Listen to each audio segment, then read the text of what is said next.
Bonjour et bienvenue dans Et moi alors, le podcast d'une fille qui a besoin de dire tout haut ce qu'elle pense, beaucoup trop fort.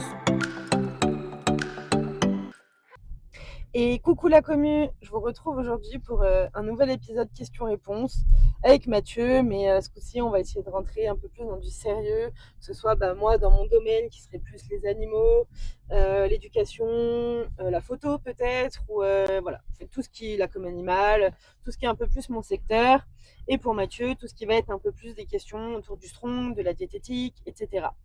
Donc on va reprendre un peu le même concept que la dernière fois. Je vais lui poser des questions, il va répondre dans son domaine en précisant s'il veut parler du strong ou de la diététique ou les deux.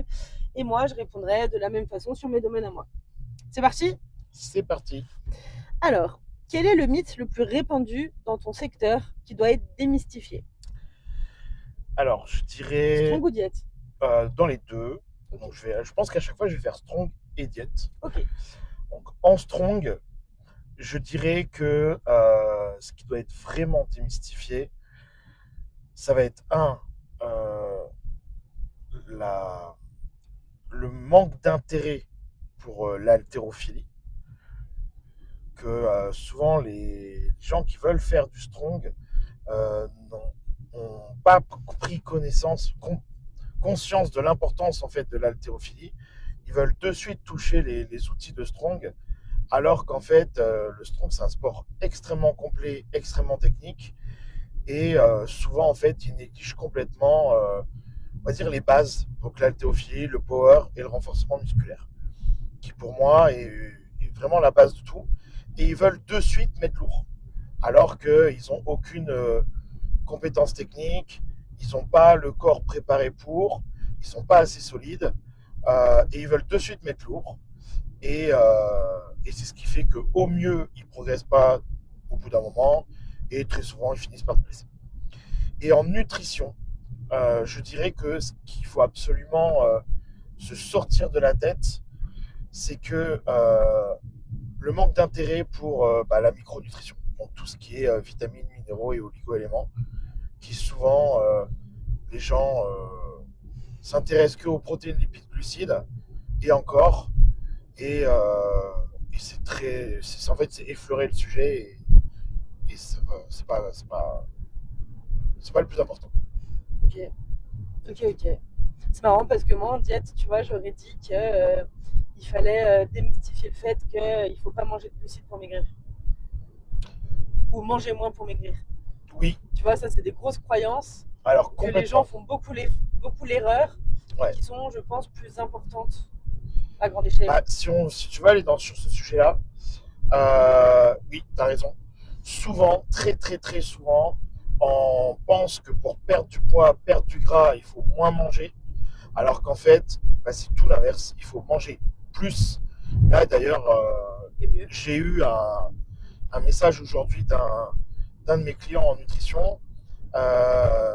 Il doit être à 7 ou 8 kilos de perdu, alors qu'on a augmenté l'apport nutritionnel de plus de 1000 calories depuis qu'on a commencé. Et plus je le fais manger, et plus il perd du poids, et il perd du gras.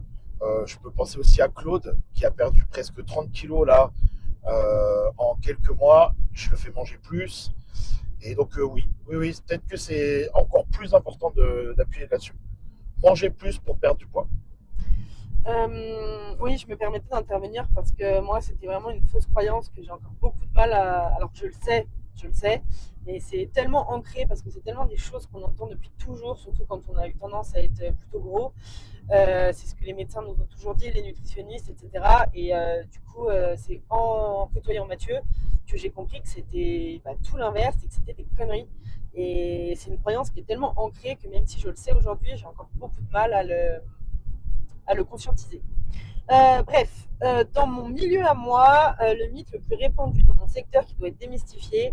Alors moi, je vais parler d'abord éducation. Moi, je travaille en éducation positive, donc souvent en renforcement alimentaire, donc à la friandise.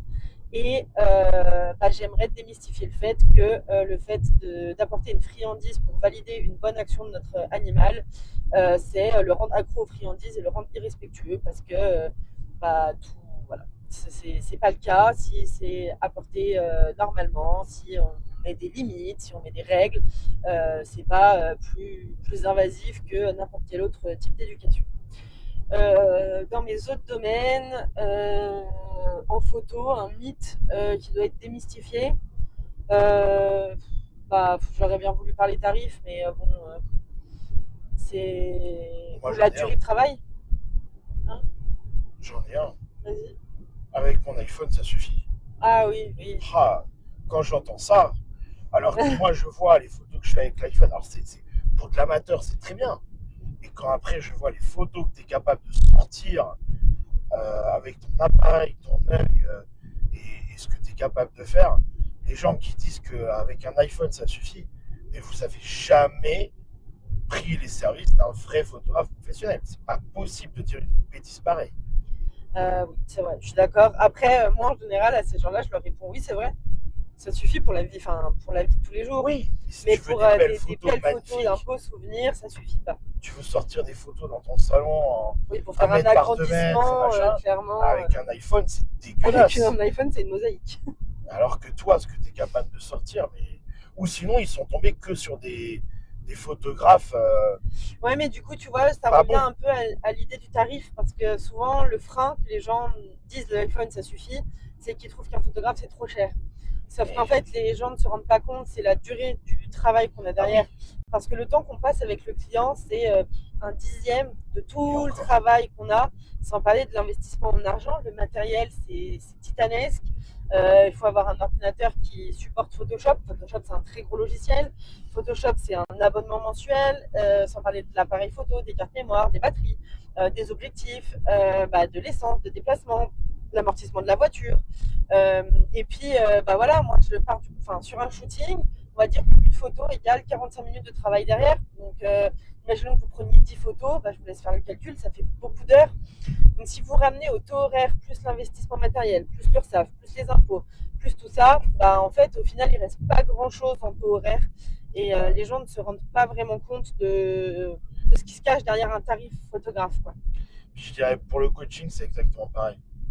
Souvent, les gens, quand je leur sors mes tarifs, oh, c'est cher, c'est cher.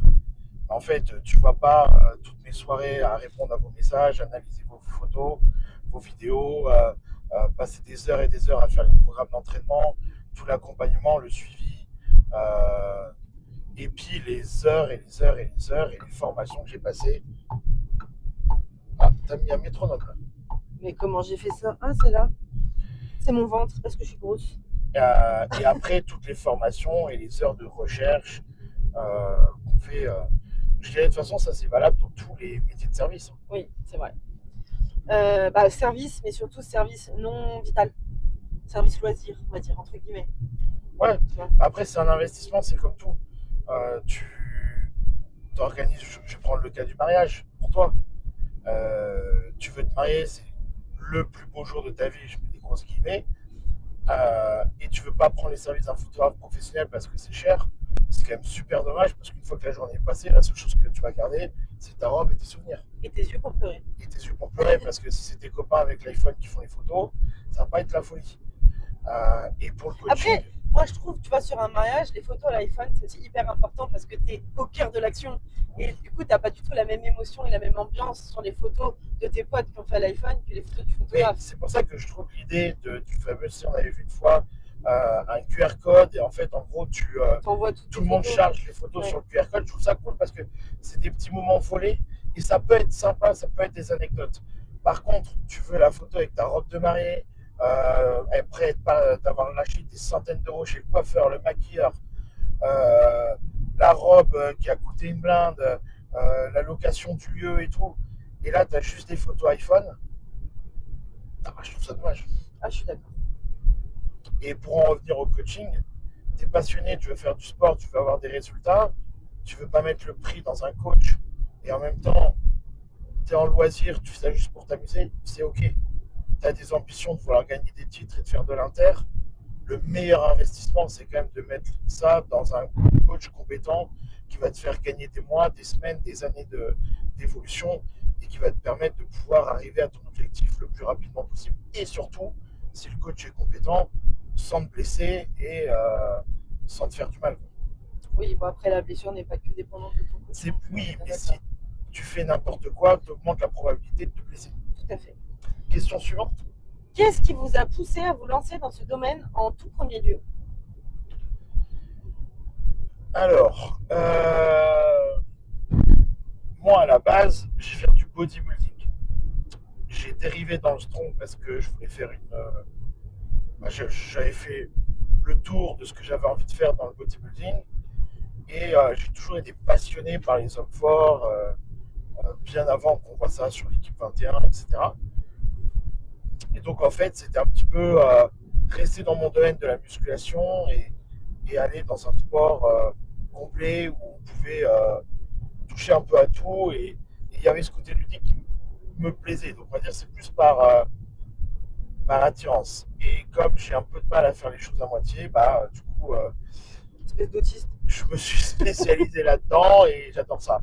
Et pour la nutrition, je me suis rapidement rendu compte pendant mes années de bodybuilding et après en strong que en fait c'est tout aussi important que l'entraînement et qu'en fait l'un ne va pas sans l'autre. Et du coup, quand j'ai vu à quel point c'était bénéfique pour évoluer rapidement, pareil, je me suis mis dedans à 100% et j'adore ça. Ok. Et moi, qu'est-ce qui m'a poussé à me lancer dans ce domaine? Alors, en fait, question très compliquée. Pour les ducs, Mathieu, j'ai toujours été une grande amoureuse des animaux, je les comprends très bien et c'est assez naturel pour moi. Voilà, j'apprends très vite, j'observe beaucoup et en observant, je comprends très vite comment ça marche et qu'est-ce qu'on attend de moi qu'est-ce que les animaux attendent de moi parce que c'est pas si facile avec les humains. Euh, du coup, très vite, quand on a monté l'assaut, j'ai vu que j'arrivais quand même de bons résultats avec ces animaux de ferme qui sont, on va pas se mentir, quand même particulièrement difficiles en termes de caractère de base. Euh, et du coup, je me suis dit que j'aimais travailler avec eux. Donc, je me suis dit que pourquoi pas partager ce que je sais faire pour aider les animaux et les hommes à mieux se comprendre, pour qu'il y ait moins d'abandon, etc. Maintenant, la réalité fait que travailler avec les animaux, pour moi, c'est facile. Rééduquer des humains à mieux comprendre leurs animaux, c'est tout un travail personnel beaucoup plus difficile pour moi parce que la pédagogie, c'est pas trop mon truc. Encore moins quand ça me paraît évident et que les gens comprennent pas. J'ai beaucoup de mal à pas comprendre pourquoi j'ai beaucoup de mal à comprendre pourquoi eux ils comprennent pas. Donc c'est un gros travail de pédagogie sur moi-même. Mais bon voilà. Et en photo, c'est encore grâce à quelqu'un que je me suis lancée il y a 10 ans. Une amie à moi qui s'appelle Barbara, voilà, qui a toujours été derrière moi, qui est d'ailleurs ma cliente la plus fidèle depuis. Je la connais, on a fait le point ce week-end, je la connais depuis 2004, on va dire. Ça commence, on est un très vieux couple maintenant. Et c'est elle un jour qui m'a dit mais pourquoi tu ne penses pas, ouvre ta micro-entreprise, vas-y, lance-toi, tu peux y arriver, machin. Et donc voilà, c'est grâce à elle que j'ai avancé un peu sur ce sujet-là. Maintenant, le problème reste toujours le même, j'ai beaucoup de mal à me vendre, la confiance en moi, blablabla. Voilà, ça on connaît. Voilà. Question suivante. Quel est le plus grand défi auquel tu as été confronté dans ta carrière et comment est-ce que tu l'as surmonté? Alors, pour la partie sport, euh,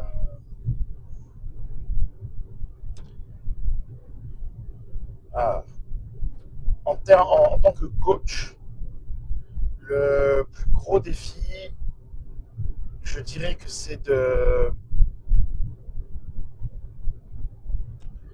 que moi, les attentes que j'ai envers mes clients, comprendre qu'ils n'ont pas les mêmes objectifs que moi. C'est-à-dire, j'ai des clients qui viennent pour du loisir, pour s'amuser, etc. J'ai des clients qui veulent être des champions. Et ce qui a été difficile pour moi au début, ça a été d'accepter qu'ils ne vont pas s'investir autant que moi je pourrais m'investir dans leur pratique pour avoir des résultats, etc. Et donc en fait, de réussir à doser pour que une personne qui vient, qui veut juste progresser pour s'amuser, mais qui va sauter 3 entraînements parce que la flemme, c'est ok. Donc ça a été un moment difficile. En tant qu'athlète, bah, mon plus gros objectif, il va arriver en novembre. C'est rentrer top 10 à OSG euh, cette année pour les championnats du monde. Voilà. Et en jet, non? En diète, C'est moi. bah ouais. En diète, c'est vrai que pour l'instant, Il en est au mon plus point où gros il essaye échec, de me faire une diète pizza pour que je perde du poids. On en est là. bah, on est en test. On va voir. Spoiler alert, ça marche pas très bien. Ah bah, oui, je me doute que ça marche pas une diète pizza. La diète pizza, c'était une pizza par jour et que ça. Voilà. Seul repas de la journée de pizza. Bon, bah, Une moi. pizza à 1200 calories, normalement, t'es en déficit. Ouais. Bref, passons. Moi, le plus grand défi que j'ai été confrontée dans ma carrière et comment vous l'avez surmonté, je l'ai un peu abordé dans la question d'avant. Mon plus gros défi, c'est vraiment ma confiance en moi et le fait de croire en moi et de croire que je suis capable et de croire que j'ai vraiment quelque chose à apporter, que je vaux la peine, etc. L'estime de moi, en fait, c'est quelque chose qui est très difficile. Et en fait, heureusement que j'ai quand même Mathieu et des amis qui me poussent un peu, qui croient en moi plus que moi, etc. Mais je suis quand même vraiment à reculons et je procrastine beaucoup tout ce qui peut m'aider parce que, je m'auto-sabote complètement parce que je me crois pas du Bah, tout t'as en moi. trouvé la solution. Tu m'emmènes sur tes shootings, c'est moi qui fais les ventes. Ouais, alors quand je fais ça, parce que vendre, en fait, j'ai aussi un gros problème avec l'argent. Je supportais pas demander de l'argent aux gens. C'est quelque chose qui me met très mal à l'aise, même quand c'est quelque chose qui m'est dû. Mais je suis capable d'aller en shooting. Les gens savent qu'ils doivent me donner, on va dire, allez, 150 euros. Je suis capable de repartir sans l'argent parce que j'ai pas osé leur demander. Voilà, Ouais, je suis sauf pas que la capable. banque, elle oublie pas de demander l'argent. Ah oui, non, mais tu sais bien, mais voilà. Ouais. Donc voilà, donc c'est mon gros problème face à l'argent et mon gros manque de confiance en moi, mais je pense que les deux sont liés parce que si j'avais un peu plus confiance en moi, je saurais ce que je vaux et du coup je n'aurais pas de mal à demander l'argent. Donc voilà moi mes plus gros problèmes et je ne les ai pas surmontés. Donc comment je les ai surmontés, c'est pas le cas. Question suivante. Quel conseil souhaiterais-tu que davantage de personnes connaissent dans ton secteur?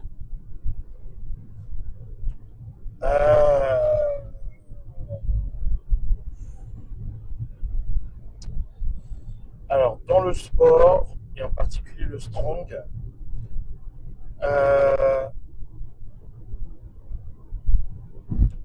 faites de l'inter. Faites de l'inter. Euh, N'attendez pas d'être prêt pour aller faire des compètes à l'inter. On n'est jamais prêt. Lancez-vous. Vous allez vous cartonner. Vous allez prendre une méga gifle. Mais vous allez apprendre. Vous allez acquérir de l'expérience. Cette expérience, vous allez rentrer en France et elle va vous apporter énormément. Vous allez vraiment comprendre comment ça fonctionne. Vous allez réaliser la différence de niveau qu'il y a entre la France et le reste du monde. Et c'est pas méchant quand je dis ça, mais c'est normal. En France, c'est un sport qui est jeune. Mais la différence de niveau qu'il y a entre la France et l'Inter, je pense vraiment que même si vous l'entendez souvent auprès des gens qui ont déjà fait de l'Inter, tant que vous ne l'aurez pas vécu, vous n'allez pas le réaliser réellement. Mais plus vous ferez de compétition inter, plus vous allez acquérir cette expérience et le jour où vous aurez le niveau, vous vous sentirez à l'aise, vous vous sentirez dans votre élément et vous allez faire une super compétition. Et en nutrition, arrêtez d'écouter tous les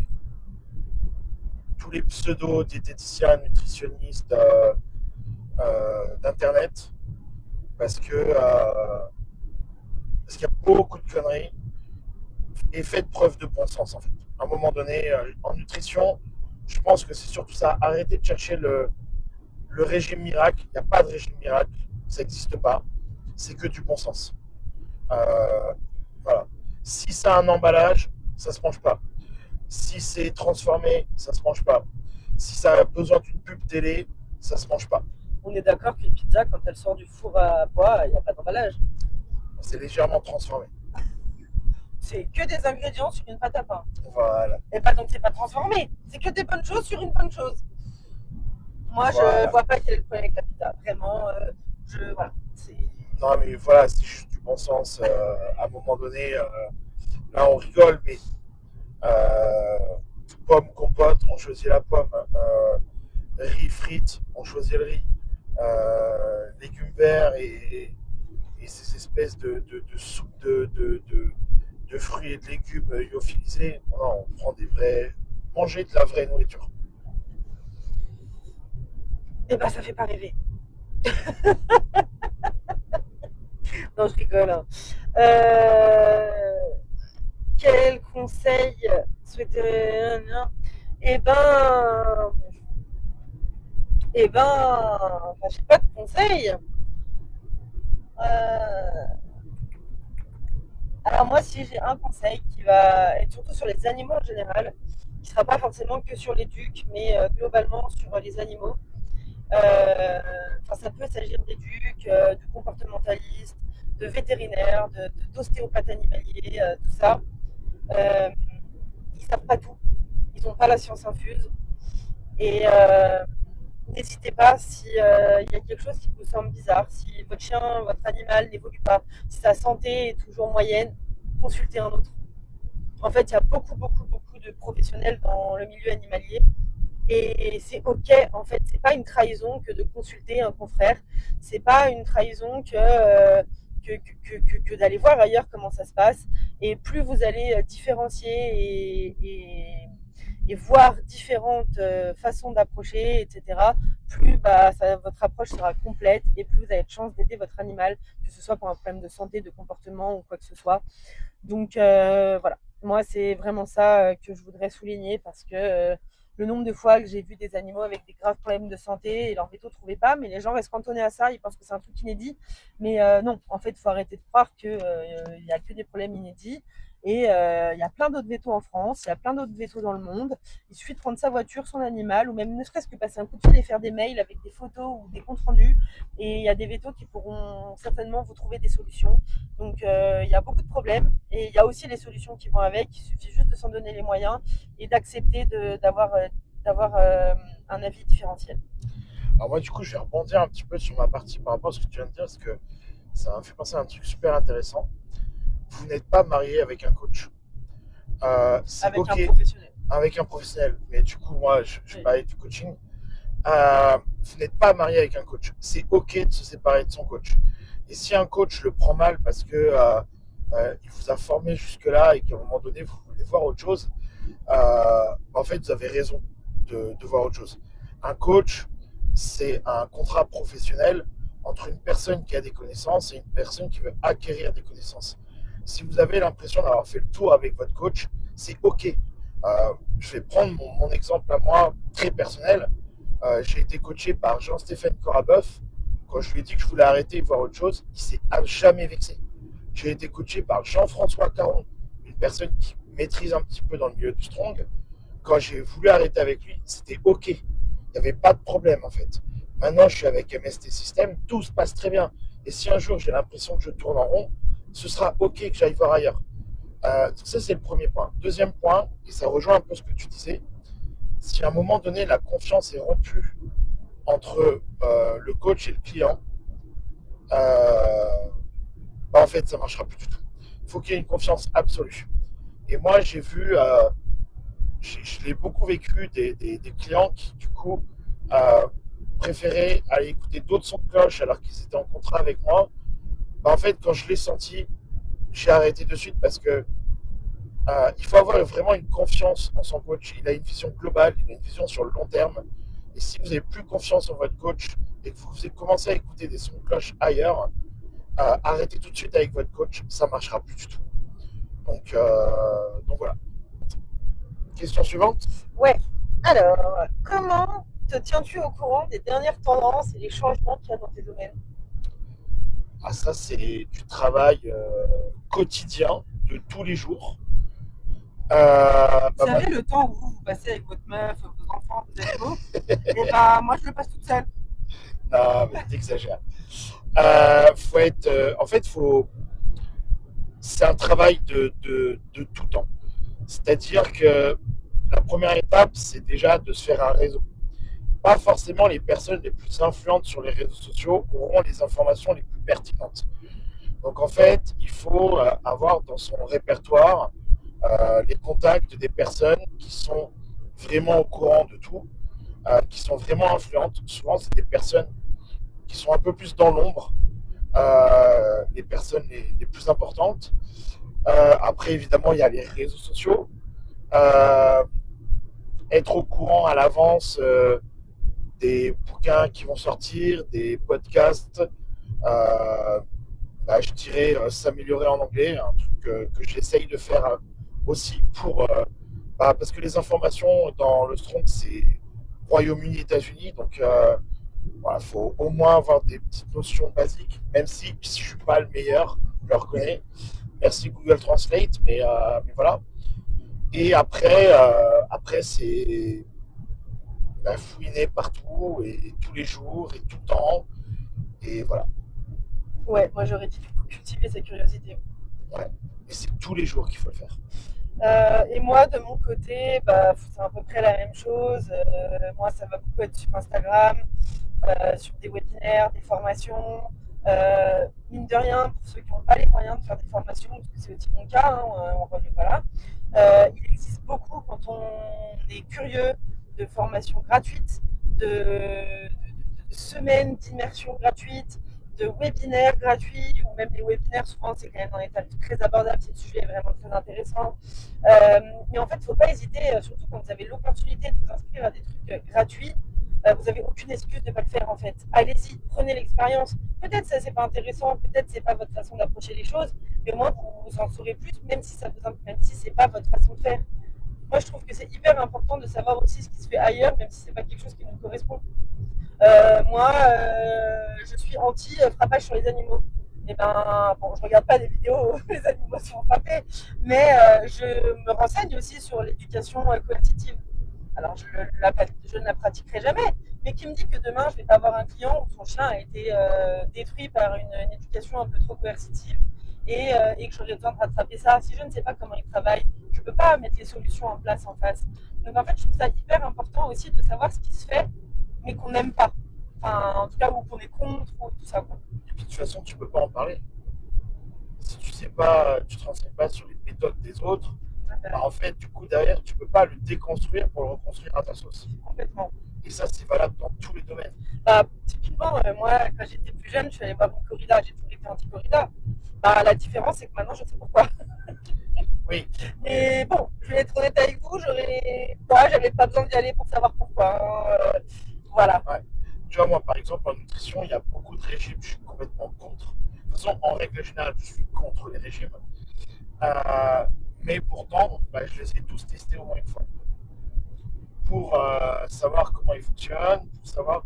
Et je pense même que dans tous les domaines, il y a peut-être un ou deux trucs qu'on peut prendre quand même. Ou qui nous serviront plus tard. Ou peut-être que on n'y voit pas l'intérêt aujourd'hui, mais plus tard, en ayant acquis des nouvelles connaissances et compétences, on arrivera à faire le lien et ça nous servira plus tard. De toute façon, l'expérience est toujours bonne à prendre. Ça, c'est sûr. Ok. Question suivante. Quelle est, selon toi, la compétence... Alors, attention, très touchy cette question. Ouais. Quelle est, selon toi, la compétence que tous les professionnels de ton secteur devraient maîtriser? Je ne vais pas me faire des copains. Non, là, c'est touchy. On peut passer Alors, à la je ne vais suite. pas parler de compétences. Je vais parler d'une qualité. Et je ne sais pas quand ce podcast va sortir. Ce sera peut-être un peu avant ou un peu après. Mais dans ce cas-là, on va faire un pont directement avec une vidéo qui sera sur mes réseaux. Je dirais que c'est une qualité qu'il faut avoir et que j'ai perdu de vue pendant un certain temps, c'est l'humilité. Je pense que surtout dans les sports de force, ce qui fait le plus de dégâts, c'est le manque d'humilité. Tout simplement parce que on cherche à être le plus fort et des fois pour les mauvaises raisons. Et ça peut nous faire perdre la tête. Comme je disais hier à un client, attention, l'ego, c'est ton pire ennemi.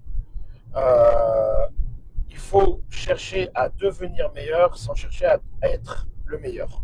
Et une fois que tu as compris cette subtilité-là, tu seras un bien meilleur athlète et une bien meilleure personne. C'est ce que j'allais dire, une bien meilleure personne. Ok. Et ben moi, par contre, là, pour le coup, Tu peux utiliser le joker, hein. ouais, là, je suis trop bébé dans le domaine pour vraiment. Et puis en plus, moi, j'ai. Ouais, non, ça va Si pas. dans la photo, je me permets de répondre pour toi, pour la photo, il faut avoir l'œil. Ouais, Tu mais peux non, avoir je les trouve pas que meilleurs ça soit équipements ça, du moi. monde et tout. Toi, quand je vois tes photos, même avant les retouches, je sais que c'est toi qui as pris la photo. Moi, je pense, et moi, le conseil que je vais donner pour tous les professionnels de tous les secteurs, c'est que ce que vous faites vous fasse vibrer. En fait, mettre du cœur dans ce que vous faites et le faire vraiment par passion.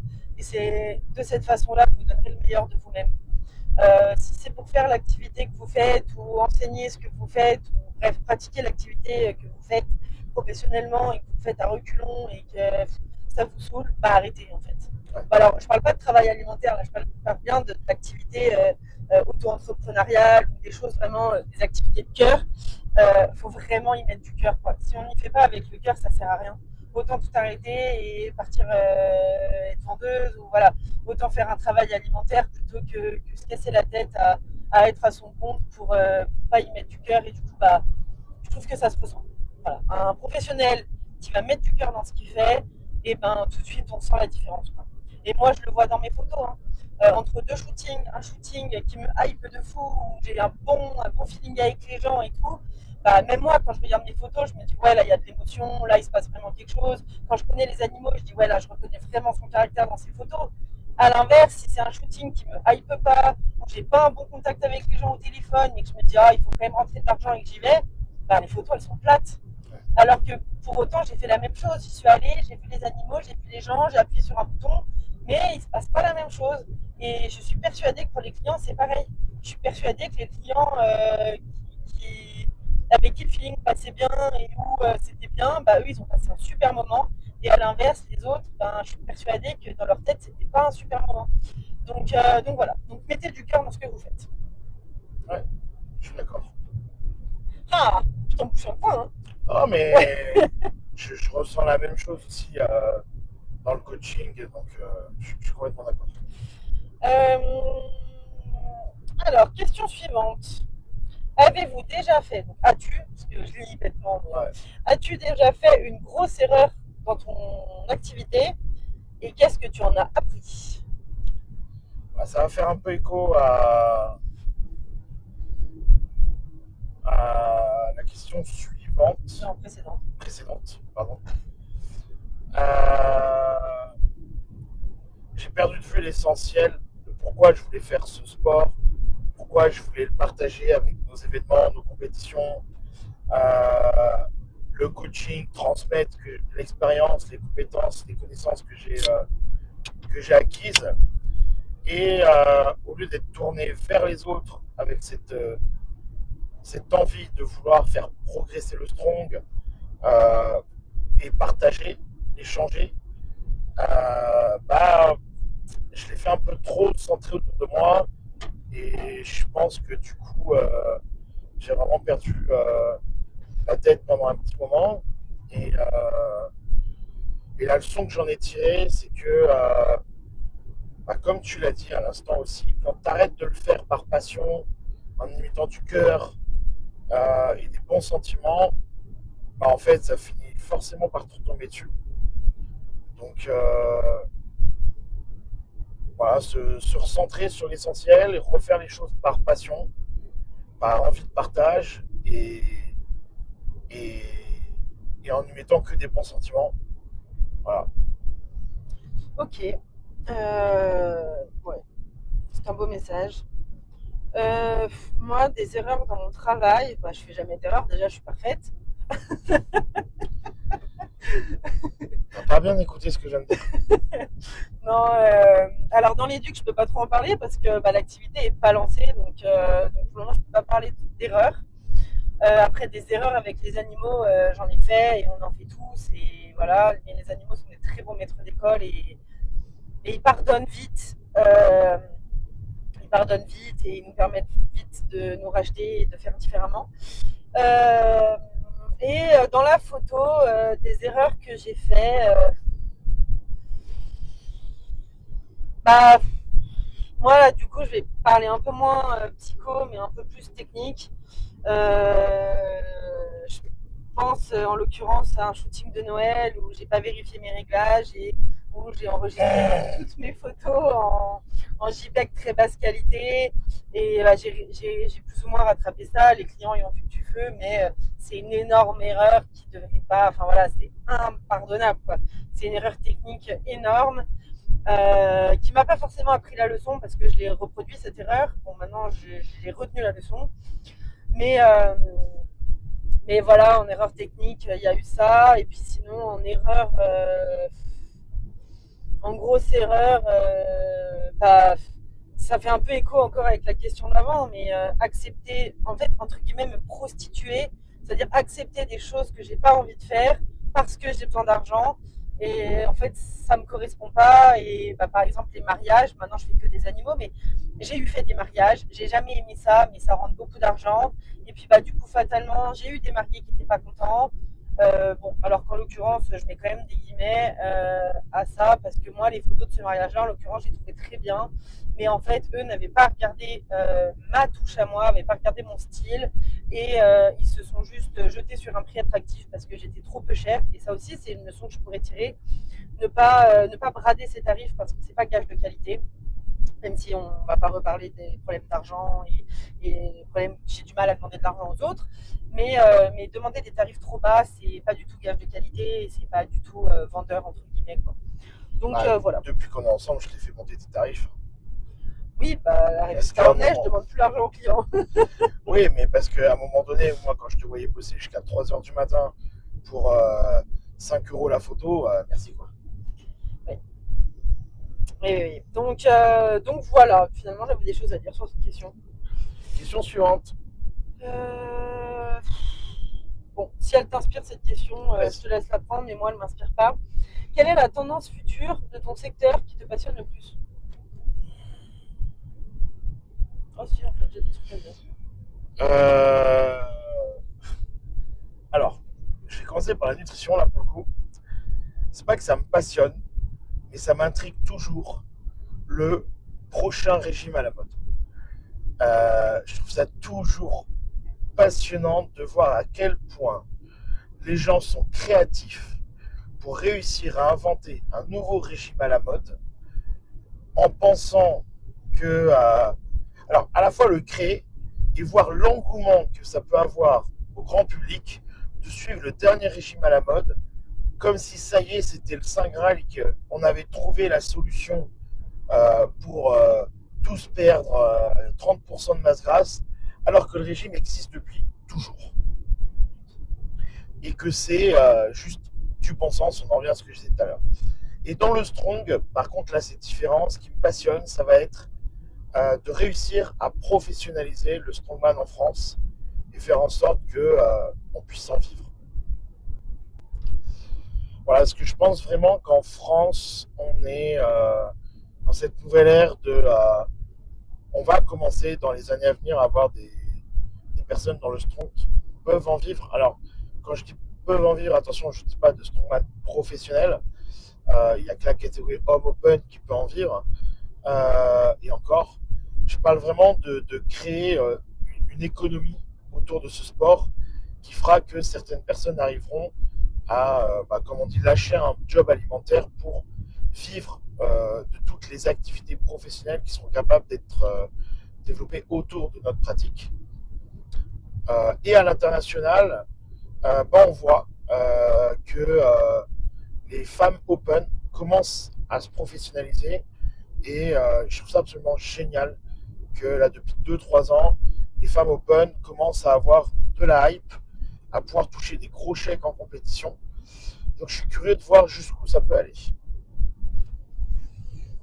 Ok, ok. Bah moi du coup ça m'inspirait pas, mais bah en fait je pense que c'est pour moi le moment de parler de ce qui me passionne le plus dans l'éducation, c'est-à-dire le medical training ou les soins coopératifs. Alors le medical training on en entend parler depuis longtemps, mais les soins coopératifs je trouve que c'est un peu moins à la mode. Enfin non, ça commence à être à la mode, mais on en parle moins. Et pourtant je trouve que c'est juste incroyable.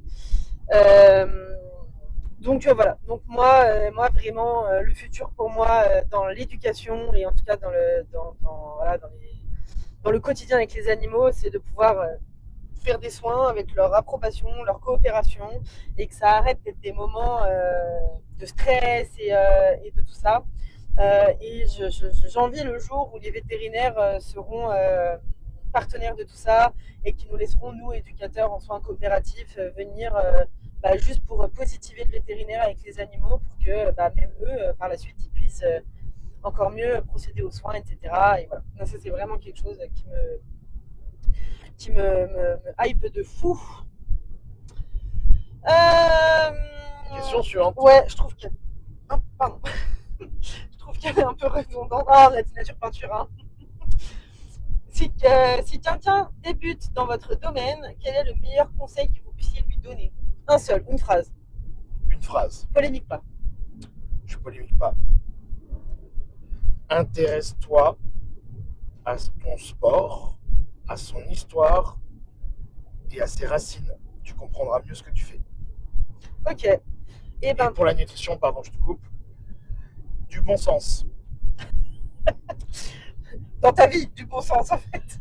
Ouais, mais dans la nutrition, à un moment donné, juste les gens. On polémique pas. Je polémique pas. Du bon sens, arrêtez de faire compliqué, faites simple. Et ben moi, dans mon domaine, je dirais observe. Observe, utilise tes yeux, observe ton animal et c'est lui qui te donnera toutes les pistes pour mieux le comprendre. Ouais.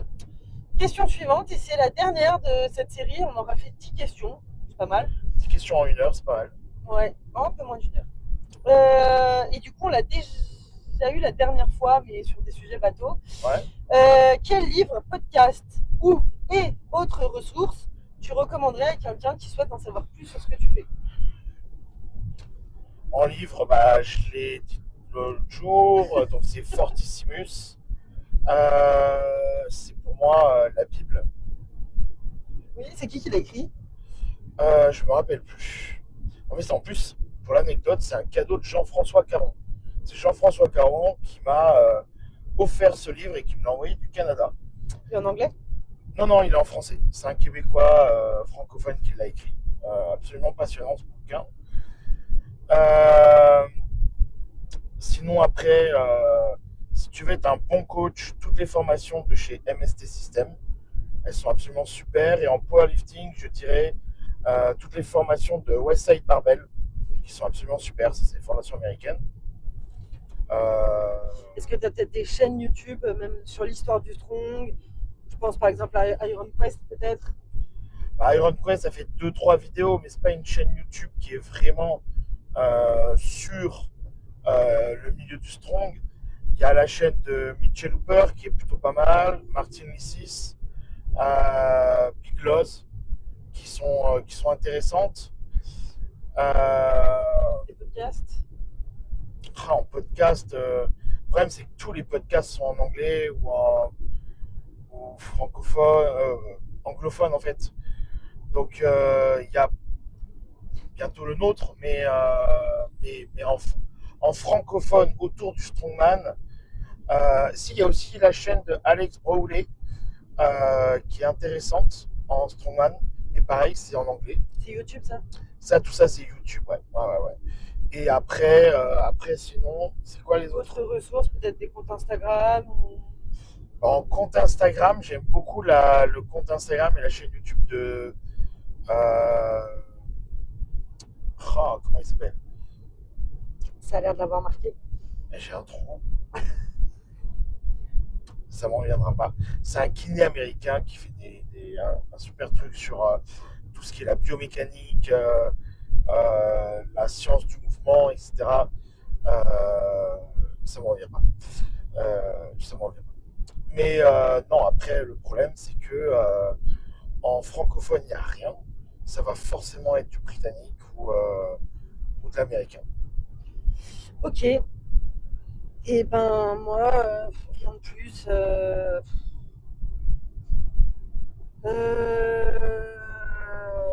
En livre, il y a Enrichissement animal qui a sorti un livre sur les enrichissements pour beaucoup d'espèces, qui est absolument génial, que je n'ai pas, mais qui est absolument génial, je le sais. En podcast, honnêtement, j'en ai pas trop. Moi, après, j'aime bien les podcasts très lifestyle. Donc, j'aime bien le podcast de Papa Aupré, par exemple, mais parce qu'elle raconte plutôt sa vie avec ses animaux. Et je trouve ça très intéressant. Après, en podcast purement éducation, tout ça, honnêtement, j'en trouve assez peu sur le sujet et dont le format me tient, parce que sinon, je me lasse vite. Et en compte Instagram, et ben là comme ça, j'en sais rien parce que c'est pareil, moi les comptes Instagram c'est plutôt j'aime bien suivre la vie des gens. Euh, Là comme ça je sais pas. Après comme je crois que c'est là tout à l'heure je vous ai parlé des webinaires ou peut-être dans l'épisode d'avant, les webinaires de Millipat, moi je trouve qu'ils sont vraiment hyper bien. D'ailleurs, tout le compte de Millipat poste régulièrement du contenu quand même assez instructif. Euh, Il y a Hélène Papote sur Instagram aussi qui fait beaucoup de, comment on dit, de la banalisation scientifique. Comment on dit Ah, ouais. Ah oui, c'est ça, elle fait beaucoup de vulgarisation scientifique. Wow. Putain, les autistes. Donc elle fait beaucoup de ça et du coup je trouve ça très intéressant.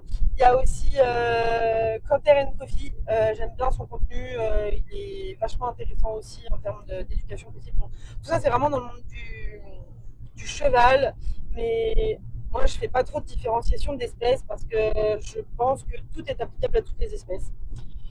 Voilà, et ben c'est pas mal. Est-ce que tu as autre chose à rajouter sur cet épisode? Non, soyez curieux et ayez du bon sens. Si vraiment vous devez retenir deux choses, je dirais c'est ça. Et du cœur. Et du cœur. Soyez curieux, du bon sens et du cœur. Et ben voilà, sur ces bonnes paroles, et ben on espère que ça vous a plu.